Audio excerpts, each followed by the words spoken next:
Et pour Pascal Bohény qui s'excuse de ne pouvoir être là, moi je le dirai tout à l'heure, mais qui a eu un accident de plage. Hein? Oui, c'est bon. Un accident de quoi? De plage? Ah non, elle était...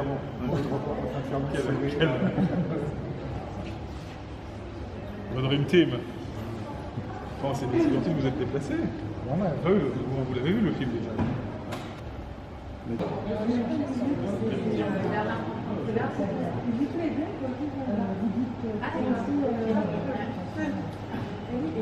Oui, parce que le film qui avait tracé exactement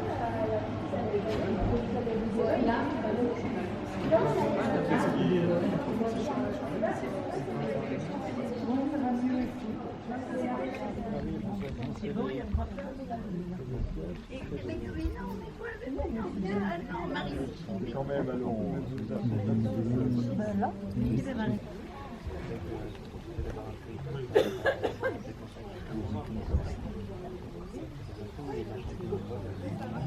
Ah ben, merci beaucoup, ça fait plaisir de voir une salle comble comme ça, merci beaucoup d'être là.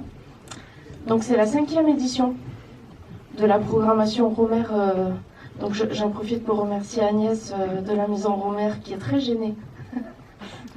C'est toujours un plaisir d'accueillir et de travailler avec vous et il y a encore beaucoup de films à montrer, pas que des films de Romer, mais il y a encore beaucoup de films à montrer. Vous avez 3 jours de programmation spéciale ici au cinéma et puis ailleurs, la médiathèque notamment. Alors ça tombe bien parce que le mois de novembre, c'est le mois du documentaire pour les cinémas et les médiathèques. Et ce soir, vous allez donc voir un documentaire qui s'appelle Romer, esprit d'enfance et pas l'esprit de famille comme il y a écrit sur notre télé dans le hall qui nous joue un peu des tours de temps en temps. Et donc je remercie Noël Herpe d'être là, qui est un des co-réalisateurs du film. Et je vais lui laisser la parole. Merci. Merci OBO pour son accueil. Merci aussi à Agnès et à Pascal, les bonnes fées de l'association La Maison Romer, de nous proposer de montrer ce film en avant-première nationale, sinon mondiale, puisque le film a déjà été montré en Italie au Festival de Bologne, et j'espère qu'il va continuer sa vie en festival par la suite. Merci à Laurent Scherer, qui est un des coproducteurs du film, et avec qui on pourra échanger après la projection. Alors, peut-être, je ne veux pas vraiment trop vous dire de choses pour ne pas vous gâcher le plaisir de la découverte, même si je pense que la plupart d'entre vous connaissez bien et pratiquez l'œuvre d'Éric Rohmer. Je dirais qu'il y a 2 aspects dans le film sur lesquels je voudrais simplement attirer votre attention, qui font que le film est un peu une sorte de diptyque. Au départ, on était parti sur l'idée de faire un film qui était plutôt sur la maison d'Éric Rohmer, la maison natale d'Éric Rohmer à Tulle. Donc on a engrangé des images. On a fait un tournage l'an dernier, l'été 2024. On était parti un peu sur l'idée de faire, voilà. Et puis, qui est un beau sujet, et il y a déjà énormément de fils à tirer dans ce labyrinthe, et de petits rosebuds, de petits cailloux blancs, comme j'aime à dire, qui nous permettent d'éclairer la genèse de la création romérienne, car il ne s'agit pas, vous l'avez compris, de faire la biographie d'Éric Rohmer, ou de tomber dans je ne sais quel voyeurisme, mais plutôt d'essayer de comprendre un peu l'alchimie de sa création. On était parti là-dessus. Et puis il se trouve que via Laurent et via la Cinémathèque de Nouvelle-Aquitaine, on a numérisé des petites pépites qui faisaient partie un peu de la succession d'Éric Rohmer et qui n'avaient jamais été vraiment explorées jusqu'alors, et qui sont des documents de travail, des films de répétition, films de repérage, essais, brouillons. Comme pour un grand peintre, Éric Rohmer avait ses esquisses où il aimait bien emmener ses comédiens sur les lieux de tournage, les faire travailler à l'avance, respirer l'atmosphère, essayer des cadres, etc. Donc c'est un peu la rencontre de 2 films que vous allez voir, un film sur la maison et un film, c'est sur l'enfance de Rohmer bien sûr, puisque le moment principal qu'il a passé dans cette maison c'est son enfance. Et puis, ses méthodes de travail, beaucoup plus tard, quand, parvenu à un âge déjà adulte, il s'est mis à faire du cinéma, très loin de Tulle. Et en même temps, il y a quand même des liens entre ces deux vies, entre ces deux parties de sa vie, qui sont mystérieux, mais que nous avons quand même essayé un peu d'éclairer ou de comprendre. Voilà, je ne vous en dis pas plus pour l'instant, je voulais simplement vous attirer votre attention encore une fois sur cette construction un peu spéciale qui fait que c'est pas un film biographique, c'est pas un film chronologique, c'est pas du tout Éric Rohmer, sa vie, son œuvre, c'est plutôt l'œuvre d'Éric Rohmer mais éclairée de deux côtés différents. Peut-être que Laurent a envie d'ajouter quelque chose. Merci. Donc je tenais à remercier tous vous qui êtes là ce soir, le cinéma VO, et puis Noël Herpe qui a eu l'excellente idée de réaliser ce film avec Pascal Bohénic. J'allais le dire. Voilà. Oui, parce que je ne l'ai pas cité, mais elle ne peut pas être là ce soir parce qu'elle a des problèmes de santé, mais elle est de tout cœur avec nous et elle espère que je lui ai envoyé beaucoup d'images de la soirée. Et je remercie, donc tu l'as déjà fait, mais j'insiste, à la Cinémathèque de Nouvelle-Aquitaine, sans qui ce film n'aurait pas pu voir le jour, puisqu'ils ont, avec grande diligence et grande conscience professionnelle, numérisé un certain nombre d'archives qu'on leur a portées, et grâce à eux, donc on a pu produire et réaliser ce film. Voilà, et on peut citer également les films de Losange, sans qui ce film n'aurait pas été possible, puisque vous allez voir, c'est pas du tout un film, il n'y a pas d'entretien, c'est pas un film d'entretien, c'est essentiellement une balade dans l'univers cinématographique de Rohmer, donc dans les films qui ont été produits essentiellement par les films de Losange, et il est certain que si Régine Vial et le Losange ne nous avaient pas accordé leur feu vert, ce film n'aurait jamais pu se faire. Merci aussi à Bruno Deloy de Ciné+, qui s'est enthousiasmé pour le projet dès le début et qui le diffuse en ce moment sur Ciné+. Si le film vous a plu, allez le voir sur Ciné+, et faites-le savoir. Voilà, le film, plus le film sera vu, plus on sera content. Bonne projection et à tout à l'heure.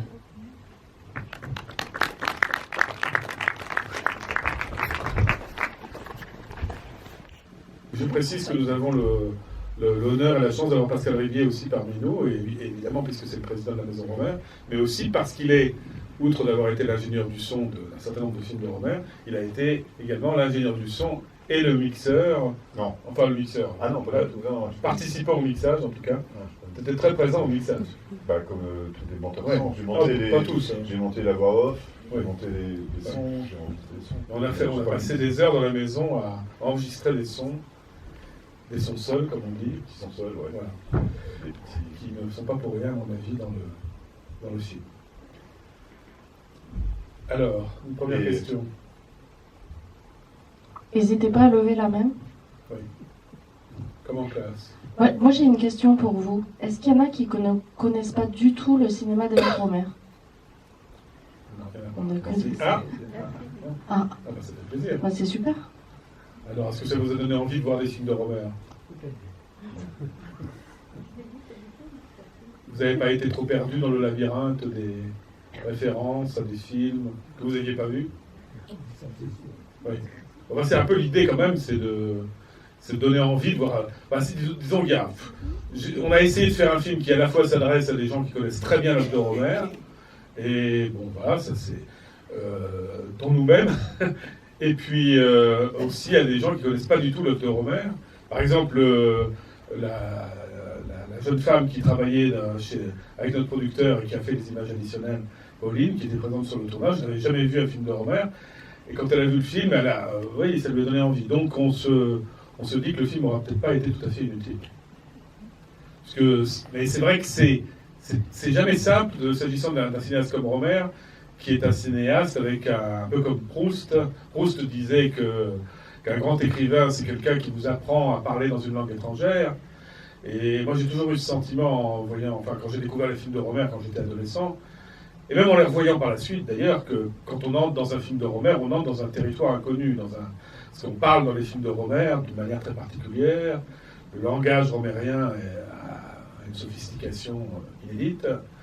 Il a une manière d'utiliser le cinéma que personne d'autre n'a fait du cinéma comme ça avant lui. Et contrairement à ce qu'on nous prétend aujourd'hui, moi je considère que personne n'a fait du cinéma comme ça après lui.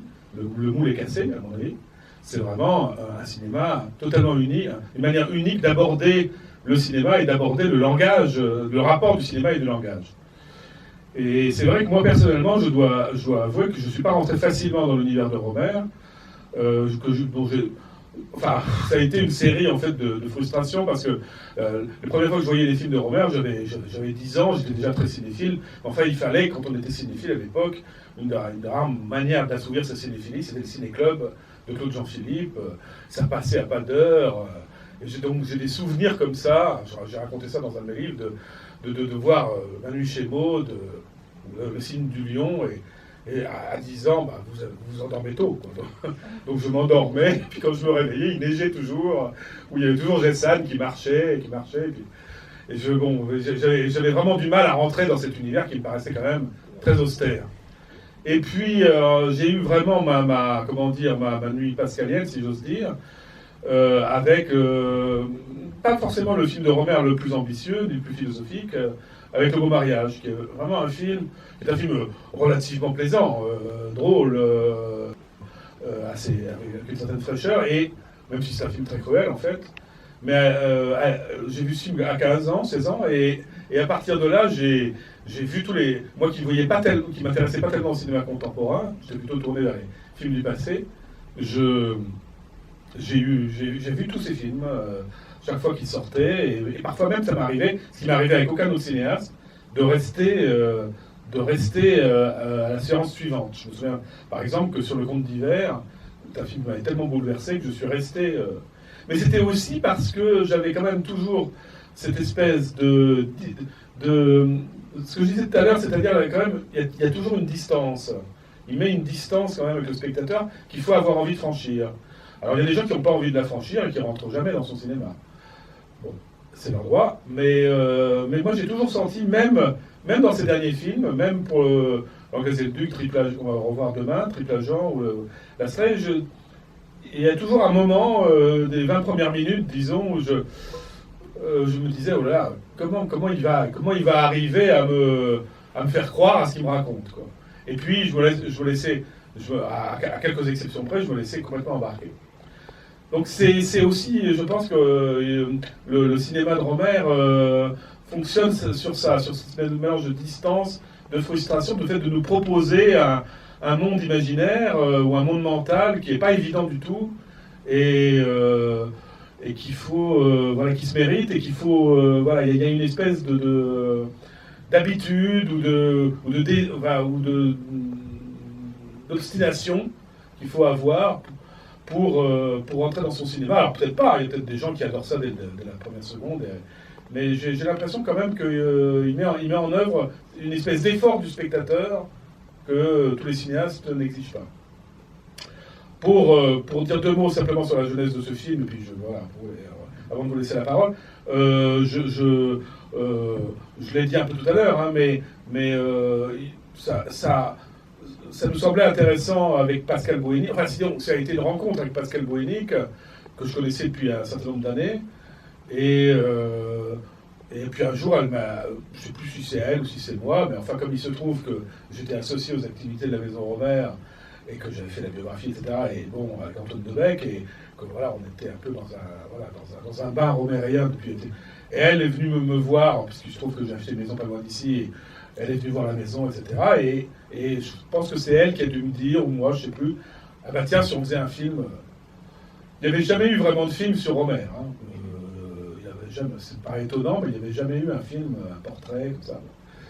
Et voilà, donc on a décidé au départ de partir de cette exploration de la maison, ce qui n'est pas facile en même temps, parce que bon, c'est pas à Laurent que j'apprendrai ça, que la maison est un endroit, là aussi, c'est un endroit qui ne livre pas tous ses secrets du premier coup.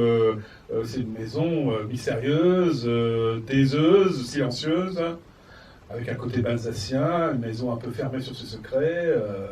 Quand on arrive dans la maison, on n'est pas immédiatement ébloui par tout ce qu'elle a à vous raconter. Donc c'est vraiment... Puis on met aussi un certain temps, enfin, je pense que la plupart d'entre vous connaissez cette maison, qui est juste à 500 mètres d'ici.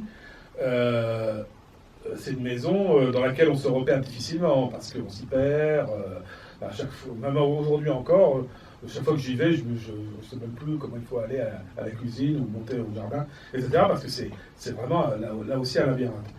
Donc il y avait ce défi d'arriver à raconter Rohmer à travers sa maison, sans pour autant, car moi je tenais à ça, et je pense que Pascal aussi, à éviter l'approche biographique. C'était ça quand même la grande difficulté, puisque la biographie, elle avait déjà été publiée, on n'avait pas du tout envie de retomber là-dedans, et on n'avait pas envie non plus de rentrer dans la case Arte, le film officiel, sa vie, son œuvre, etc. Donc de trouver des chemins de traverse qui nous permettent d'exprimer, mais en même temps d'incarner l'inspiration romérienne, enfin, la création romérienne, parce qu'il faut quand même que ça s'incarne, qu'à l'écran on voit quelque chose de sensible qui nous donne, qui nous donne un lien entre la personne qui était Eric Rohmer et son cinéma.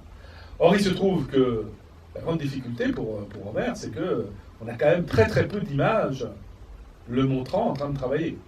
C'est un des rares cinéastes sur lequel on a très très peu d'images. On a ce que vous avez vu là, en fait. Ce que vous avez vu là, c'est-à-dire les quelques extraits INA, c'est le film de Jean Douchet sur le tournage de Perceval, le film de Philippe Collin qui vient de disparaître, qui a été un assistant du Ciné d'Union et qui a filmé Rohmer dans cette espèce de réunion incroyable au café où il discute avec ses comédiens à l'époque de Perceval. Mais à part ça, il n'y a absolument rien. Alors il y a beaucoup d'entretiens radio. Si, il y a la Barthe, oui, il y a la Barthe. Oui, il y a la Barthe. Mais et sinon, il y a beaucoup d'entretiens radio, mais voilà. Donc c'était aussi la difficulté d'arriver à incarner Rohmer au travail, puisque l'idée c'était quand même que la maison nous amène aux méthodes de travail de Rohmer et à sa manière très particulière d'aborder le cinéma à partir de son rapport aux arts. C'est-à-dire le fait que finalement il fait du cinéma parce que... il ne fait pas du cinéma... c'est pas quelqu'un qui va vers le cinéma comme va vers la musique, et puis le cinéma finalement finit par s'imposer comme une évidence au milieu de toutes ces tentations. Et donc c'est là que les documents dont je parlais tout à l'heure et que vous avez pu découvrir dans le film nous ont apporté quelque chose de très précieux, c'est-à-dire peut-être pas une incarnation au sens où on n'a pas Rohmer qui est directement filmé en train de diriger ses acteurs, c'est jamais si simple que ça, mais enfin on a quand même...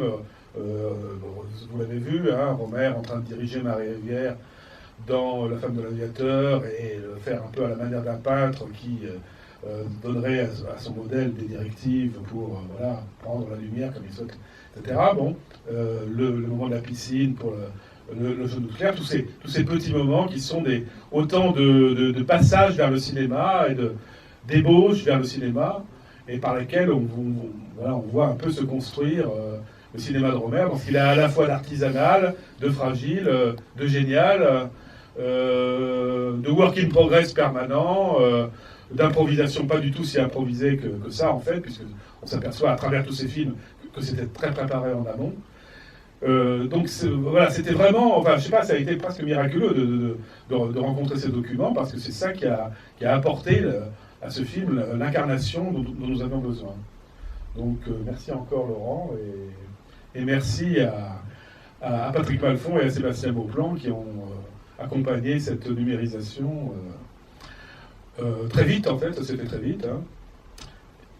Et on peut dire que, oui, quand on a vu ça, on s'est dit, ça y est, on a le Rosebud qui nous manquait. J'espère que vous avez été sensible à ces inédits. Je sais pas ce que... Peut-être que la Cinémathèque étant là, a expliqué comment était votre travail, comment s'est passé le travail entre Noël Herp et la Cinémathèque, comment vous avez retrouvé ces documents. C'est d'abord Laurent qui les a retrouvés. Dans la maison. On peut l'expliquer peut-être un peu. En fait, donc, mon père est décédé en 2010 et ma mère est décédée en 2023. Et c'est après le décès de ma mère que, donc en vivant dans l'appartement parisien, mon frère et moi avons retrouvé dans le fond de placard un certain nombre de petits bobinaux dont personne n'avait évoqué jamais l'existence.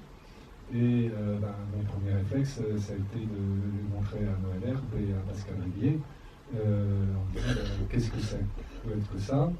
Et le deuxième réflexe, ça a été d'interroger la Cinémathèque de Nouvelle-Aquitaine pour savoir s'ils pouvaient techniquement dire, numériser les éléments pour savoir ce qu'il y avait dessus. Donc, avec la première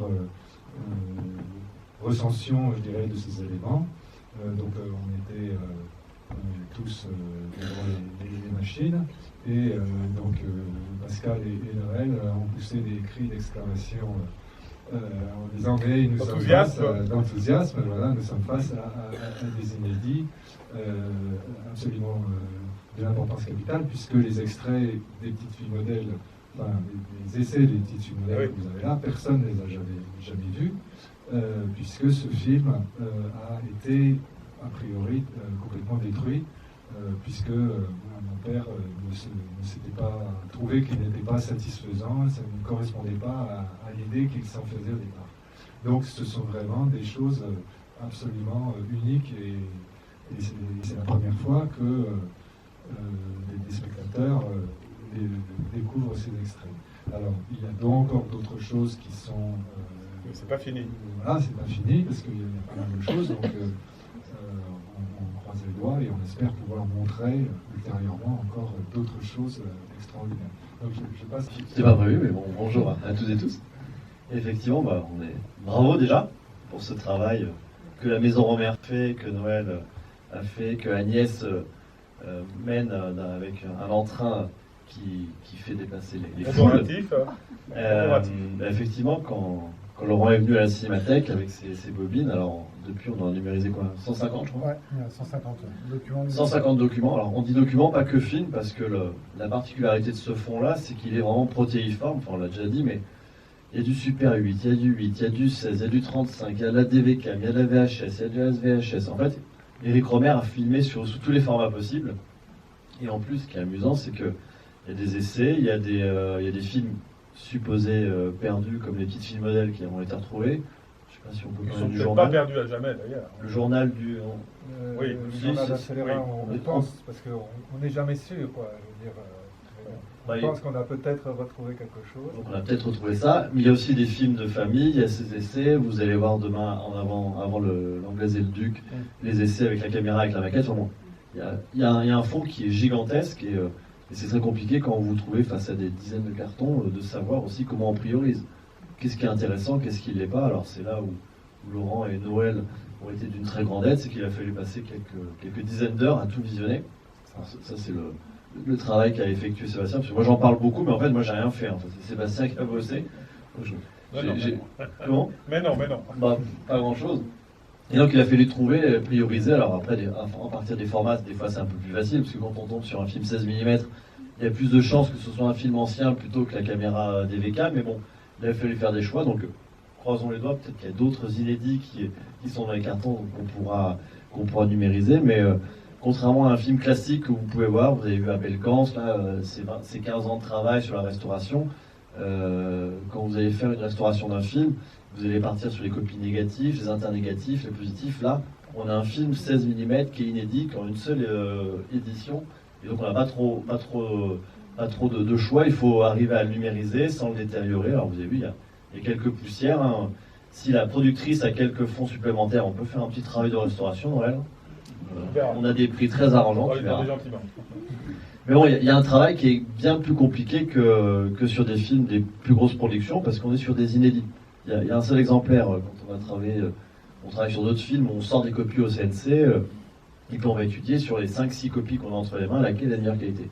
Là, c'est pas le cas, donc il a fallu faire avec ce qu'on avait. On a de la chance, c'est que toutes les copies en 16 mm, je ne sais pas si vous avez remarqué, les essais en pleine rue à Paris, en couleur, enfin, c'est pas pour te jeter des fleurs, mais je trouve que la qualité est assez exceptionnelle, et c'était très agréable, et je vais te laisser plutôt la parole, enfin, si vous avez des questions pour Sébastien. Oui, effectivement, si vous avez des questions, je peux y répondre. Oui, juste pour y revenir rapidement sur le fil, effectivement, je me rappelle, il y a 1 an et demi environ, Laurent est venu avec un petit carton avec quelques raretés en pellicule 16 mm, donc de cette largeur. Voilà, on a regardé ça, et effectivement, on a vu qu'il y avait des raretés, dont les petits modèles qu'on a vu tout à l'heure. Et petit à petit, il est revenu avec des cartons de plus en plus gros, avec effectivement du 16 mm, mais des films de famille, vous avez vu un petit peu Laurent enfant, et puis après évidemment comme l'a dit Patrick, plein de cassettes, des bandes son, plein de formats différents. Donc c'était vraiment, voilà, ça a grossi petit à petit. Il a fallu évidemment visionner tout ça et faire des tris, faire des choix. Et c'est là que Pascal et Noël sont venus, et Noël est venu et revenu, et on a trié tout ça. Voilà, on a pu orienter les numérisations. Il y a à peu près 150 éléments numérisés actuellement, donc il y a encore de la matière pour la suite. En tout cas, c'est très satisfaisant de voir, je crois qu'il y a 11 minutes à peu près de films numérisés à la Cinémathèque qui sont dans le film. Donc voilà, merci encore à Laurent et à Noël pour votre confiance, et c'est super de voir le résultat. Et la Cinémathèque de Nouvelle-Aquitaine, elle est où? À Limoges. Oui. Évidemment. Oui, ça, c'est Je n'ai important. pas à Bordeaux.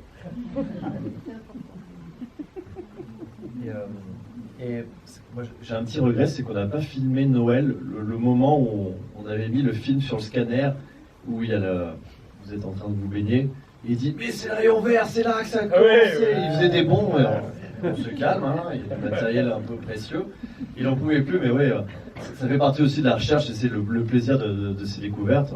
Je vois Justine derrière qui est là. Je ne sais pas si c'est les mêmes découvertes quand on est sur des documents papier, mais ça fait toujours plaisir. On passe énormément de temps, il y a beaucoup de travail, il y a énormément de documents. Et, je ne dis pas que tous mériteraient d'être dans un film, mais quand on tombe sur ces éléments-là, il y en a pas mal, c'est extrêmement gratifiant. Et ce qui est super avec Noël aussi, c'est que moi, je ne suis pas du tout un spécialiste de Romer, mais la moindre image, même furtivement, n'importe quoi qui passait sur les scanners de ces appareils, au quart de tour, en quart de seconde, Noël tout de suite, c'était le film, même des courts-métrages. C'était assez impressionnant à voir. C'est ce qui a fait. On s'en fait pas. Après, on ne sait même pas si c'est vrai, mais il y avait tellement d'aplomb qu'on le croyait. Donc, Ah, peut-être que j'ai bidonné, que c'était rien en fait. C'était un peu au pif. Et c'est pour ça que quand Noël dit je ne sais pas, c'est forcément un inédit. Le ressenti, de trouver une musique en fait. Une respiration. Et une respiration à ces éléments, quoi. C'était, Oui, et puis aussi parce que tu avais amassé quand même beaucoup de sons dans la maison. Alors j'avais pas amassé mal beaucoup de servi sons, quand même. ouais, mais après c'est compliqué parce que on en a fait, on a passé une journée et tout n'est pas utile. Il faut Beaucoup de portes qui il faut grincent. trier ce que ça raconte. Est-ce que c'est le bon moment de les mettre? Est-ce que c'est Bien sûr. est-ce qu'on va le mélanger? Comment on va le mélanger à la voix? Est-ce que c'est bon dans le rythme? Est-ce que c'est pas trop? Ou est-ce que c'est pas assez? Enfin, c'est toujours des questions de montage. Et ça, c'est une chose de montage. En fait, c'est une question de rythme. Moi, j'aime beaucoup monter pour le rythme. Oui, et je suis content que tu en parles parce que finalement, je pense que c'est une chose sur laquelle on s'est trouvé avec toi et avec Pascal. Pascal est quelqu'un qui est très très attentive à la musicalité du film. Elle est même peut être très maniaque sur certains détails et sur certaines questions de scansion, de respiration. Oui, et ça, c'est quelque chose que j'admire beaucoup et sur lequel je me retrouve avec elle. oui, et puis il y avait beaucoup d'idées à mettre en forme, quoi. Par exemple, le mélange des voix, les passages en fait, de certains degrés où c'est plus didactique et d'autres plus évocateurs. Oui. Ça, On a un monteur qui n'était pas toujours d'accord. Ça a été voilà, des négociations, des discussions. Et en plus, il y avait cette particularité. Moi personnellement, c'est le premier film documentaire que je réalise. J'ai fait des films de fiction, mais j'avais jamais fait de film documentaire. Par contre, j'avais fait beaucoup d'émissions de radio. J'avais d'ailleurs fait toute une série d'émissions de radio autour d'Éric Rohmer, autour d'un long entretien qu'il nous avait donné pour France Culture sur le thème du celluloïd et le marbre, où il revenait 50 ans après ce texte de jeunesse sur son rapport aux arts. Bon.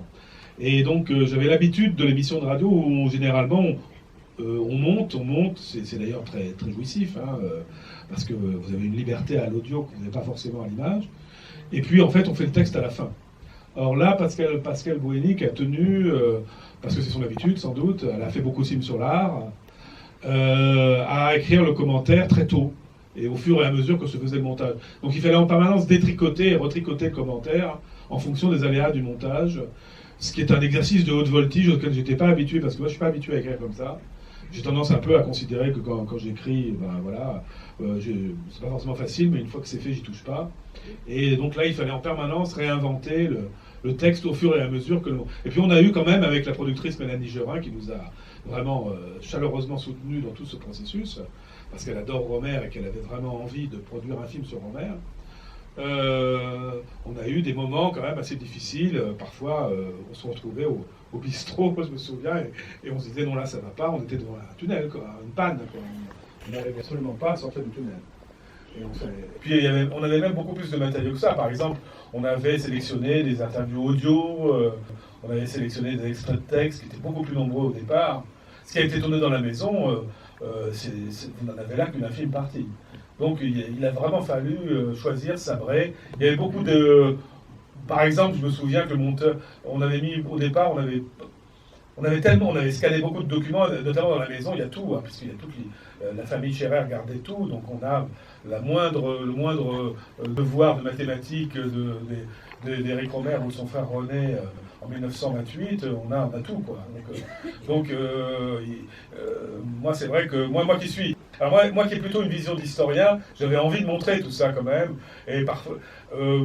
Pascal, elle avait plus envie d'incarnation. Par exemple, elle qui a eu cette idée géniale, à mon avis, du thé au début, pour rentrer dans le monde de Rohmer. Et moi, j'avais quand même envie d'avoir quand même, malgré tout, une dimension archivistique et historique. Donc ça tirait peut-être parfois un peu à eux et à Dia. Et le monteur, lui, il n'avait pas du tout envie d'avoir les rédactions, il s'en foutait complètement. Il disait, ah, ça suffit, les vieux papiers. Donc du coup, c'était encore un autre son de cloche. Et il y a eu des consultations, comme souvent dans ces cas-là, de personnes extérieures. Et à la fin, je suis très content parce que je trouve que le film, il y a un peu des choses que j'avais envie de dire sur Rohmer, peut-être de manière différente que ce que j'ai pu écrire dans la biographie. Il y a tout à fait le style de Pascal, il y a sa sensibilité, son goût de la beauté, son goût des objets, par exemple tout ce rapport à la tapisserie, au décor très concret de la maison, ça vient d'elle. Et finalement, je trouve que le film est un film où bien malin qui saurait dire maintenant ce qui appartient à l'un ou à l'autre, et en même temps c'est un film qui, je l'espère, reflète l'univers de Rohmer. Enfin, ça c'est pas vraiment le but. Mais j'espère que vous allez nous faire des commentaires dans ce sujet ou des questions. Eliane, vas-y, on t'écoute. Je sens que tu brûles d'envie de prendre la parole. C'est un film très très beau, hein, vraiment. Il y a des moments dans le film. Tu l'avais déjà vu? Oui, mais pas monté comme ça, enfin tout terminé. Ce qui est très beau aussi, c'est la façon dont par moment le film démonte un peu les clichés qu'on peut avoir sur Rohmer. Oui. Par exemple, le fait qu'il est extrêmement pudique, etc. On voit quand même bien à quel point le souci de montrer le corps, les corps, la beauté des corps est très présent, sans aucune obscénité, avec vraiment une très belle façon de les représenter. Et aussi cette espèce de truc qui court tout le temps, que c'est un cinéma extrêmement bavard. Ce qui est bien montré aussi, c'est à quel point les regards, les visages, les expressions des yeux sont importantes, quoi, quand on voit Pascal Augier, etc. Enfin, ça c'est juste une petite remarque, quoi. Et puis sinon, je me demandais aussi, parce que ces extraits des petites filles modèles, hein, est-ce qu'il n'y a pas de son du tout, quoi, on les voit qu'en muet, comme ça. Oui, pas de son. Et de ce fait, les expressions sont très très fortes, très puissantes. Ces petites filles, elles ont des yeux incroyables. La scène est assez longue d'ailleurs, qui nous est montrée là. Et on se dit, quel dommage. C'est pour ça d'ailleurs qu'à un moment on fait allusion dans le commentaire au côté Frères Lumière, quoi. C'est-à-dire qu'il réinvente le cinéma avec des moyens quand même assez modestes. Hein. Je pense que c'était pas un film très financé. Alors évidemment là, c'est pas le film lui-même, ce sont des répétitions, hein, manifestement, d'après ce qu'on a compris, ce sont des répétitions, puisque d'abord elles ne sont pas en costume d'époque. Si vous regardez les photos de tournage des petites filles modèles, elles sont en robe de 1860. Donc là, ce sont manifestement ou des répétitions ou des essais. Et on voit bien d'ailleurs qu'à certains moments, elles regardent vers le hors-champ pour regarder Eric qui leur donne des indications. Alors ce qui nous a plongé dans des abîmes de perplexité par ailleurs, c'est ce fameux film en couleur que vous avez vu également dans la première partie du film, qui est libellé, titré les malheurs de la vertu, donc titre très sadien, mais en fait il s'agit également d'un chapitre des petites filles modèles, tourné en couleur. Alors je ne saurais pas vous garantir que les actrices que nous voyons là sont exactement les mêmes que celles qu'on retrouve dans le film. Il est possible qu'ils ne les aient pas choisies. Mais effectivement, la manière dont elles jouent et dont elles surjouent pour faire plaisir à leur metteur en scène, et dont on en rajoute dans, par exemple, le moment où, je sais plus, c'est Marguerite qui ramène des fleurs du jardin, et puis ça va pas du tout, alors Camille et Madeleine se moquent d'elle, et la manière dont Camille ou Madeleine surjouent la stupéfaction terrifiée au moment où l'autre se met à pleurer, est quelque chose de très réjouissant. C'est vraiment comme un degré zéro de l'art de jouer la comédie, et un plaisir du jeu ressaisi à sa source.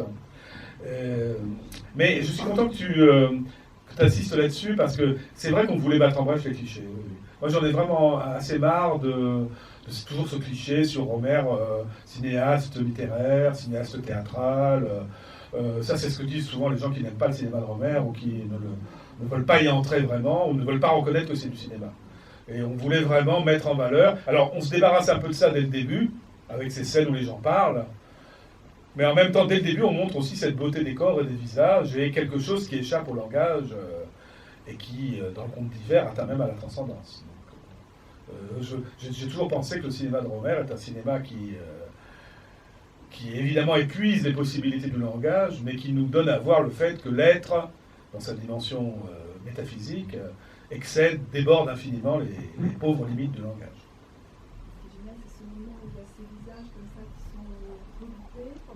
Oui, les split screen. Oui. Ouais, c'est génial parce qu'on a vraiment la sensation qui dialoguent les uns avec les autres, quoi.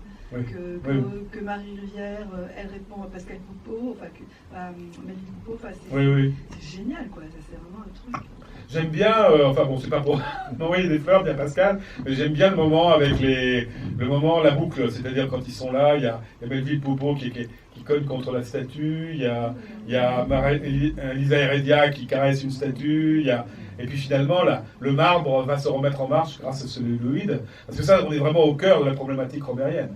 Comment arriver à faire dialoguer les arts, et en même temps à faire en sorte de ne pas répéter les autres arts, pas les imiter, de ne pas les citer, mais arriver à créer quelque chose de nouveau sur la ruine ou sur le souvenir, tout simplement, des autres arts, à travers le cinéma. Et c'est une problématique qui est théorique, évidemment, puisqu'il a développé dans ce texte de 55 le celluloïd de marbre, mais finalement, cette problématique, elle est dans la maison. Hein.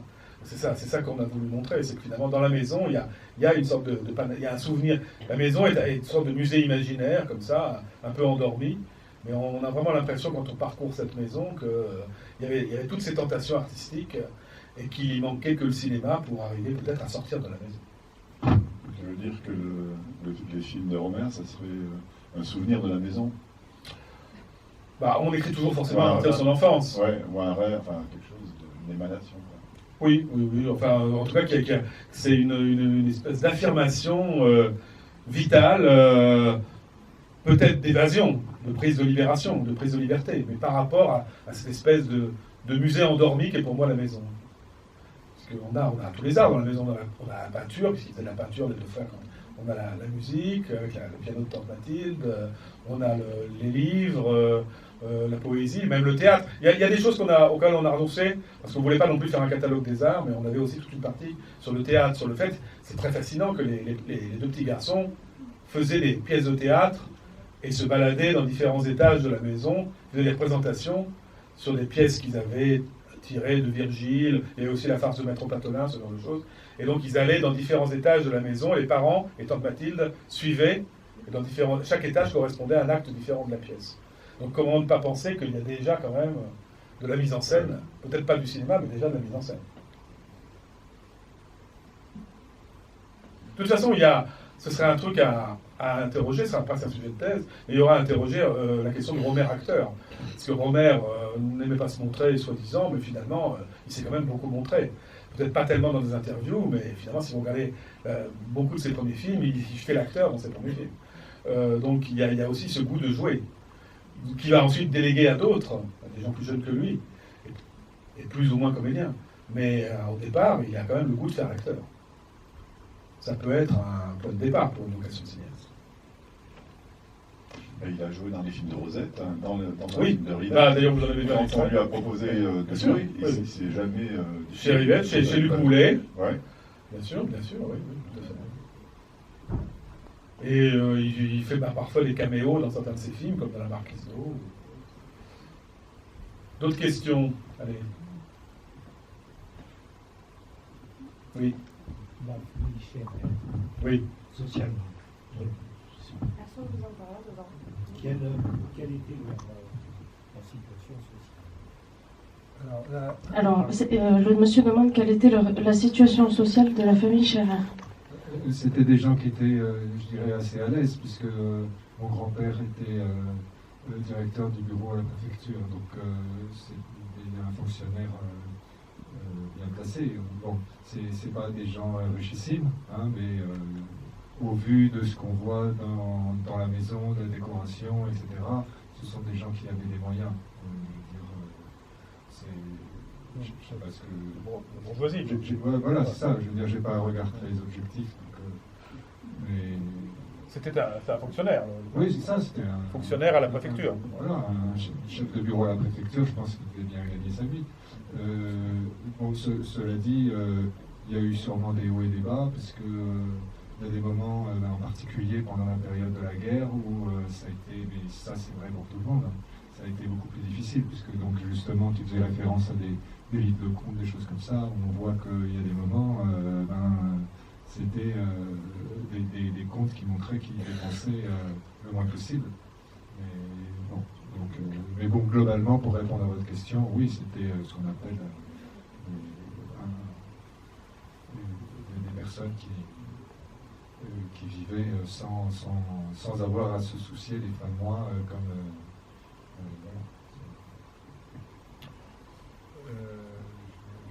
Vas-y, j'ai oublié. Moi, je voulais rebondir un peu sur ce que tu disais, Pascal. Et sur ce rapport au cinéma aussi, c'est une chose dont je suis assez content d'avoir, un lièvre que je suis assez content d'avoir soulevé dans le film, c'est cette question de...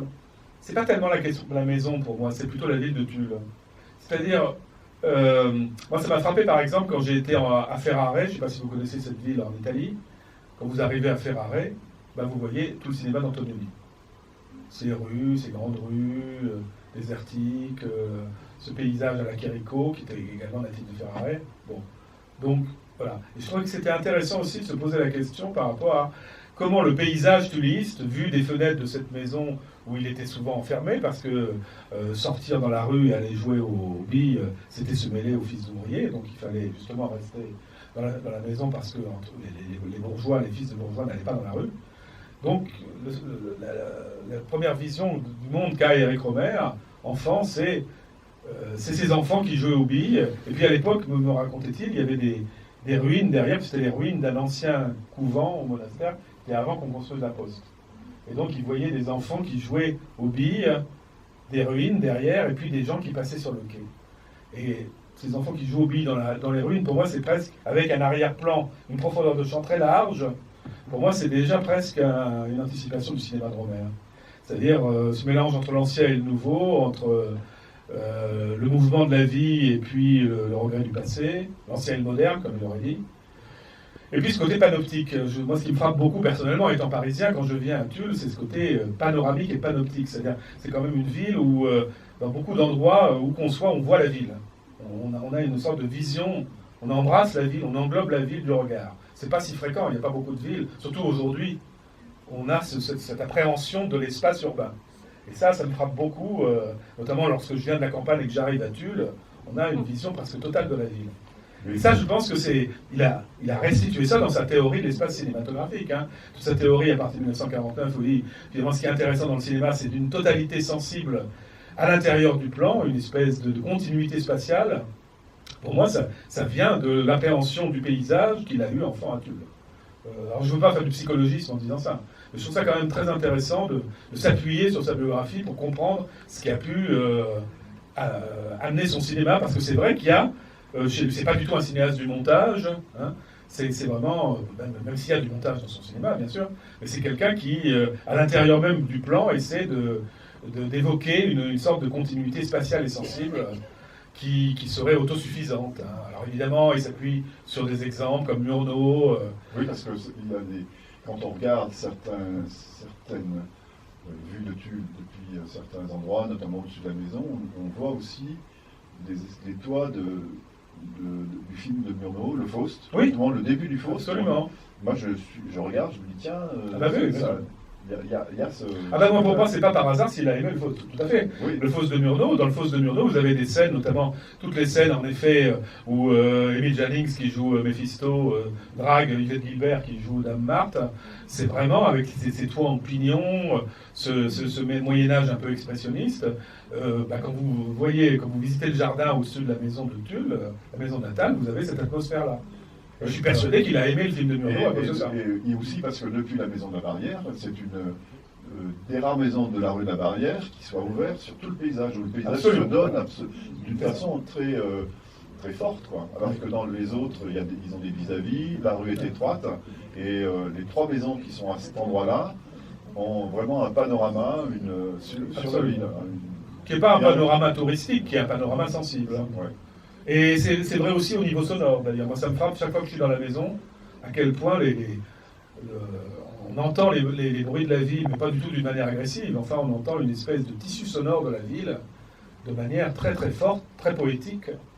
Et je ne peux pas croire que ça n'avait pas une influence aussi sur son réalisme sonore. Parce qu'il était extrêmement mieux placé que quiconque pour savoir à quel point il était sensible au réalisme du son. Le réalisme, c'est aussi théorique. Oui, c'est théorique. C'est à la fois sensible, parce qu'il a cette sensibilité qu'il a, et peut-être effectivement qu'il a de son enfance, ou en tout cas qui s'est élevé dans cette maison aussi. Et parce qu'après, il y a aussi la théorie de Bazin sur le réalisme. Oui. Et sur le son réel aussi, le son direct qu'on fait dans les films qu'il a fait après, il pense que lui, il y a une extension de l'ontologie basinienne qui vient aussi de la synchronisation du son. Oui. Donc ça, il a expliqué d'ailleurs très tard. C'est un paragraphe dans de Mozart en Beethoven. Donc, qui a un livre qu'il a écrit. Voilà, donc il y a des notations sur le cinéma. On croit que c'est un livre sur la musique, mais il y a beaucoup de notations sur le cinéma, donc il explique ça. Oui, parce qu'il faut rappeler que la Nouvelle Vague, les films de la Nouvelle Vague étaient tous post-synchronisés. Donc c'est vraiment, Romer a été beaucoup plus loin que la Nouvelle Vague, puisqu'à un moment où on faisait tout en post-synchronisation, à bout de souffle par exemple, est quasiment. Oui, c'est-à-dire que c'était la Nouvelle Vague, tout était post. C'était à la fois un retour au muet, puisqu'il filmait en muet. Ce qu'on voit quand tu vois les petites filles modèles, il y a une espèce de nostalgie du muet aussi, il faut le... Bien sûr. D'ailleurs, il disait lui-même aux Arocs, il a dit « Je suis un cinéaste muet ». C'était un peu une boutade. Mais il avait bien sûr ce goût du cinéma muet, bien sûr. Et c'était d'ailleurs un des rares cinéastes de la Nouvelle Vague qui s'intéressait à Murnau, à Stroheim, et qui s'intéressait de près, puisqu'il a fait une thèse sur Murnau. Mais en même temps, le paradoxe... Godard et Dreyer aussi. Et Dreyer, oui. Oui, mais il a fait un film sur Dreyer aussi, Romer. En même temps, le paradoxe, évidemment, qui nous interroge ici, ce soir, c'est que, à la fois, Tulle et la maison sont un peu comme une sorte de... C'est pour ça que j'appelle ça un rosebud ou un caillou blanc, c'est quelque chose d'un peu caché et qu'il faut connaître un peu son œuvre pour déchiffrer. Mais en même temps, il ne les a pas mis en scène dans son cinéma. Il y a une espèce de pudeur ou de distance. Par exemple, l'histoire du corbeau, dont on parle un peu dans le film, qui est une histoire qui a quand même défrayé la chronique et marqué les annales de la ville, eh bien, il était voisin d'Angèle Laval, il n'en a jamais dit un mot. Moi, je l'ai souvent interviewé, jamais il m'en a dit un mot. Et à mon avis, c'était hors de question d'évoquer cette espèce de préhistoire qui, pour lui, n'était pas quelque chose qu'il avait envie. Puis ça renvoyait aussi à une période du cinéma français, avec laquelle la Nouvelle Vague, c'était évidemment Clouseau et tout ça. Donc, il fallait passer à autre chose. Peut-être que ça ne l'intéressait pas aussi. Peut-être, tout simplement, peut-être raison. Est-ce qu'il y a une dernière question? Sans rapport à l'architecture, je m'intéressais de voir le film sur l'architecture. Pour quelques films de Renard, j'ai pris une attention particulière sur les éléments d'architecture. Il sait que ça fait partie du visuel des plans de son film. Quel était son rapport à l'architecture? Il dit même qu'il avait horreur des tours, il me souviens dans la tête, il a dit c'est tellement triste de voir la tour de Tulle se construire. Ah oui, ça, je pense que Laurent peut en témoigner. Alors la question, c'était le rapport d'Éric Romer avec l'architecture et donc évoquer la tour, évidemment, la tour administrative. Alors, vous aviez commencé par les métamorphoses du paysage, si j'ai bien compris. Vous pouvez la voir en accès libre sur le site du CNDP, enfin c'est Canopé maintenant. Ouais. Concernant la tour de Tulle, c'était une catastrophe absolue. dire, il se plaignait à chaque fois qu'on venait à Tulle, et il s'en plaignait au moins 4 fois par jour. Non, mais c'est pas le seul exemple de plainte concernant des bâtiments qu'il trouvait hideux, on va dire. Parce que en face de notre appartement à Paris, donc qui était rue d'Ulm, il y a eu un immeuble qui s'est construit. Et c'est pareil, il en parlait tout le temps. Donc c'était vraiment chez lui une forme d'obsession de voir des constructions qui, selon ses critères, il y a des goûts sont différents, mais selon ses critères, défiguraient le paysage, et en particulier le paysage qui côtoyait, voilà, que ce soit de son enfance ou de sa vie parisienne. Et je sais que quand on allait en vacances quelque part, il remarquait toujours, et nous faisait toujours, nous enfants, remarquer des monuments, voilà, des constructions. Donc il y avait un vrai intérêt, et dans sa bibliothèque, il y avait beaucoup de livres sur l'architecture. Donc Noël avait cité dans les arts théâtre, poésie, littérature, musique, etc. Mais on peut rajouter absolument sans problème l'architecture à cette liste.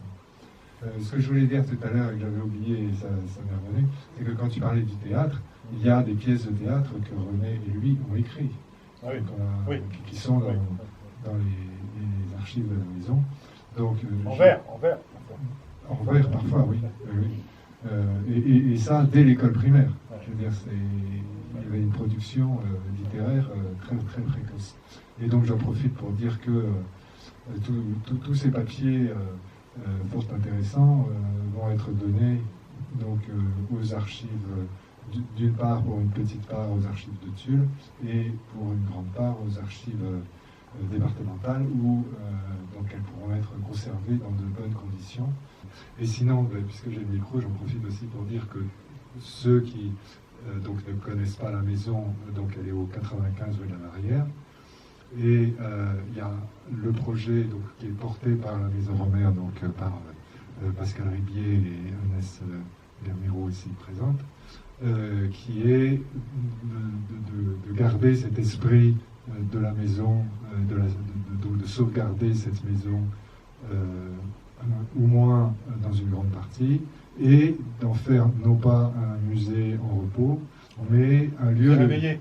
Voilà, un musée réveillé et un lieu de culture vivante, puisque l'idée c'est de disposer de 2 pièces pour en faire des chambres pour artistes, comme résidence d'écriture. Donc il y a une association qui s'est créée pour soutenir le projet, parce que ça demande du temps, de l'énergie et de l'argent. Merci beaucoup. On se retrouvera peut-être alors pour le 2e film avec toutes les archives qui restent. En attendant, on se retrouve demain. Vous verrez en version restaurée L'Anglaise et le Duc qui ressort là. Et j'en profite aussi pour dire que nous aurons en visio avant le film et avant l'inédit de la Maison Romer, nous aurons Jean-Claude Dreyfus qui vous dira un petit mot sur son ressenti pendant le tournage de L'Anglaise et le Duc. Merci beaucoup. Merci. À demain. Oui, c'est ça, oui.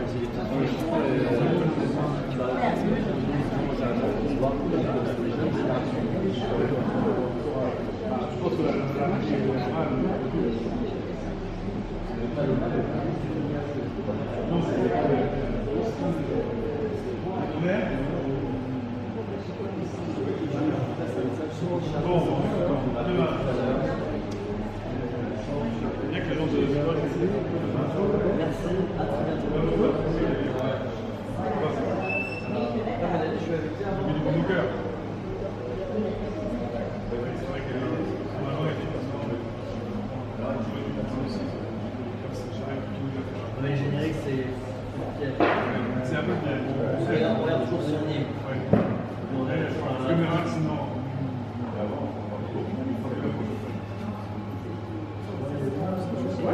C'est comme 2 personnes.